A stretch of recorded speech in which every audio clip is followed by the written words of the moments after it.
Hello and welcome to WMLT News. I'm Jill Bailey. Raleigh County Police have tracked down and arrested a suspect in the death of Cyan Elizabeth Maroney, a 25-year-old dancer from Beckley. Police responded to a call Sunday night on the 600 block of Myers Avenue, where they found Maroney stabbed multiple times. Maroney was later pronounced dead after the transport to a local hospital. 30-year-old Jeremy James Lambert from Oak Hill was determined as the primary suspect. The motive for the stabbing is not yet clear. Lambert is a former Beckley City police officer. He was hired in 2005 but was only employed for a short period of time, even before he could be certified by the West Virginia State Police Academy. Raleigh County Sheriff Steve Tanner knew Lambert's car was a 1992 Geo Tracker and said that Lambert fled the scene in that vehicle. While staying in contact with the officers and updating them on his position by using his cell phone, Lambert traveled through Greenbrier, Nicholas, Fayette, and Raleigh counties. Sheriff departments from each county participated in locating Lambert. When he finally stopped in the Anstead area in Fayette County, Lambert was charged with first-degree murder. He is being held in Southern Regional Jail, where he will be held until a circuit court judge is available to get bond. The Preventative Services Task Force is expected to issue a new rating for prostate exams. The new rating will be an AD, which means there is moderate or high certainty that the service has no benefit or that harms outweigh the benefits. The early draft of the recommendation states that the PSA blood test results in small or no reduction in prostate cancer deaths. The problem is that 17 out of 100 men have a form of prostate cancer, but only 3 of these men have a cancer that is dangerous. Since the exams can't distinguish harmful cancer from non-harmful cancer, all 17 must be treated. The treatment is dangerous and can cause men to become impotent, incontinent, or even die. On average, about 1 in 500 men treated for prostate cancer dies due to complications from surgery. There has been an outcry against this decision from many doctors and prostate cancer survivors, but the task force seems unaffected by the protests. The final decision is expected to be released sometime next week. When life gives you lemons, make lemonade, said Alex Scott as she started the trend for lemonade stands across the nation to help raise money for cancer research. She was diagnosed at the young age of 1 with cancer and decided to set up a lemonade stand in her Pennsylvania town. Her efforts raised more than $2,000 for cancer research in her area. This trend has caught on all over America, raising over $1 million for the cure. Ryder Pelkey of Somers, New York, recently took Alex's idea into his hometown. He was also diagnosed with cancer and figured this idea would be his way to contribute to the cause. Ryder has set up a stand that will be in business until Halloween, raising money for more help in the fight against cancer.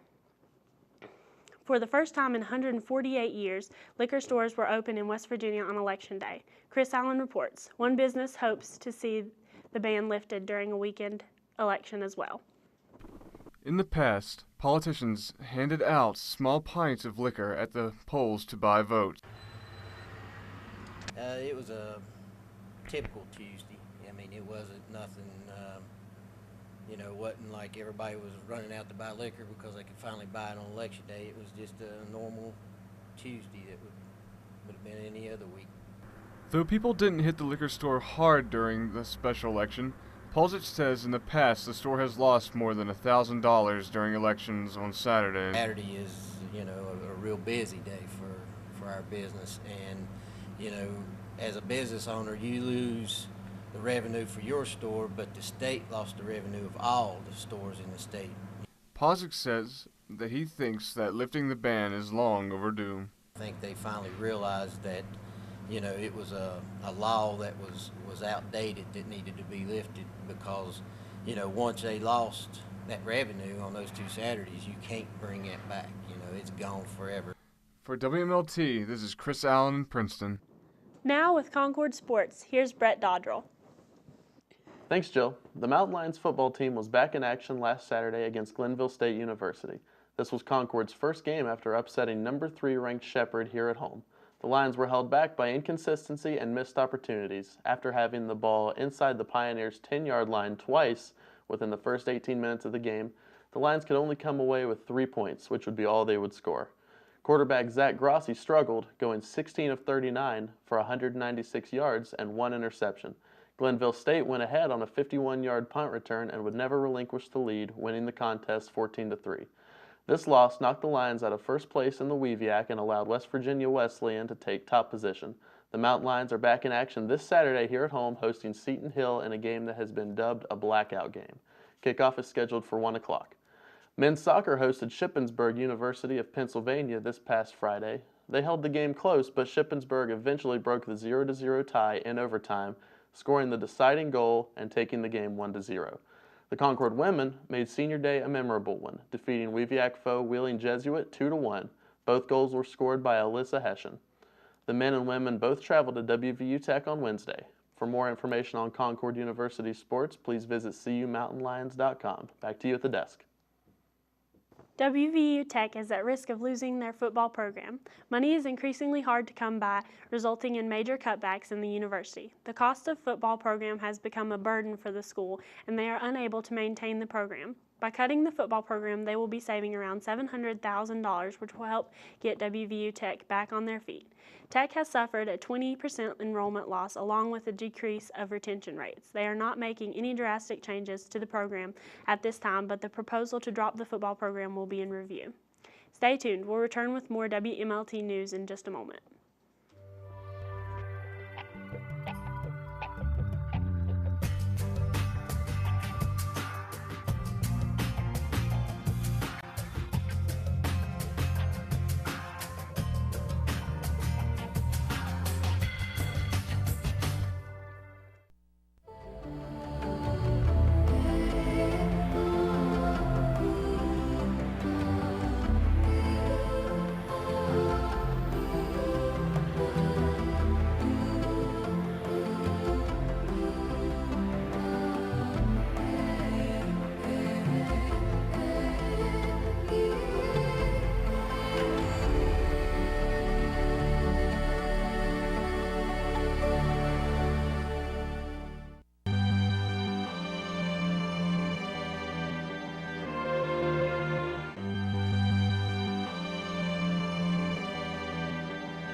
Welcome back to WMLT News. A famous dance crew visited Charleston this week.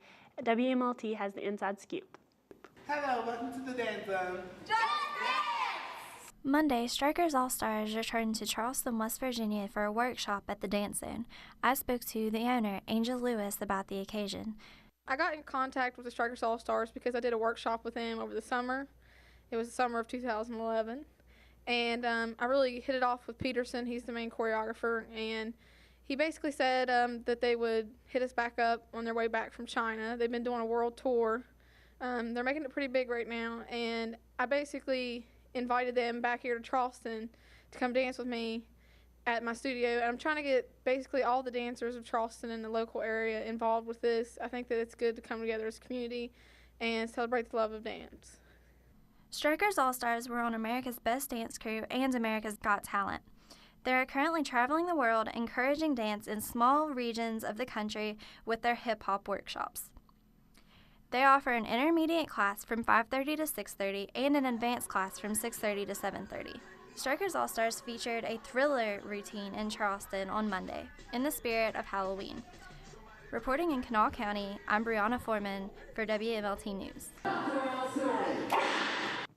Recently, we've seen a nationwide rise in protests inspired by the Occupy Wall Street movement. Occupy Wall Street, which is backed by MoveOn.org, labor unions, and other organizations, is placing blame for our financial problems solely on Wall Street financiers. There is, however, a number of counter-demonstrations labeled Occupy the Fed, which was jump-started by radio personality Alex Jones in Dallas, Texas. Protesters in this movement blame not only Wall Street for our financial problems, but more so the Federal Reserve. Occupy the Fed protesters feel that the Federal Reserve's inflationary policy and devaluing of the currency is to blame for the country's economic problems. Fair-sized Occupy the Fed protests have taken place at the Dallas and Oklahoma City Federal Reserves. Educators have questions about a new policy in the early stages of development. The proposed policy would change the rules and regulations of suspensions.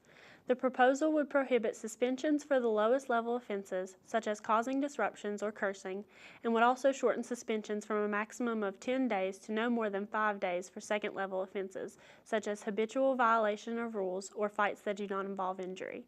The proposed policy would require administrators to create more in-school options to intervene with misbehaving students, which could be costly in many situations. The State Board of Education is expected to vote on the policy early next year, but the Department of Education is seeking public comment on the 80-page draft proposed in September.